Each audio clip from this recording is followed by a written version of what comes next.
கடந்த 6 ஆண்டுகளில் ரயில்வே துறையை காப்பாற்றுவதே பெரும் போராட்டமாக உள்ளது என மதுரை எம்பி சு வெங்கடேசன் தெரிவித்துள்ளார். சென்னை சென்ட்ரல் ரயில் நிலையத்தில் DREU செயல் தலைவர் ஜானகிராமனுக்கு பாராட்டு விழா நடைபெற்றது. இதில் மதுரை எம்பி சு வெங்கடேசன் கலந்து கொண்டார். இந்நிகழ்ச்சியில் பேசிய அவர், தொழிற்சங்கங்கள் இல்லை என்றால் இந்தியாவில் ஒட்டுமொத்த தொழிலாளர் வர்க்கம் ஆண்ட அடிமை நிலையிலேயே இருந்திருந்து மீண்டிருக்காது என்று தெரிவித்தார்.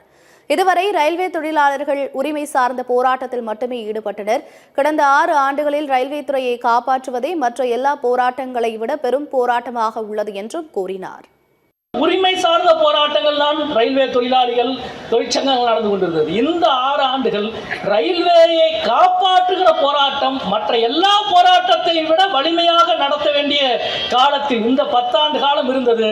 இந்த காலத்தில் ரயில்வேயினுடைய சொத்துக்கள், ரயில்வேயினுடைய வளங்கள், ரயில்வேயினுடைய இந்த மகத்தான விஷயங்கள் காப்பாற்றப்பட்டிருக்கிறது என்றால் இந்தியாவினுடைய முதலாளிகள் வர்க்கத்தாலோ அல்லது ரயில்வேயினுடைய அதிகாரிகள் வர்க்கத்தாலோ அல்ல, இங்கே இருக்கிற தொழிலாளி வர்க்கத்தினுடைய சமரசமற்ற குரலால் தான் அது இருக்கிறது.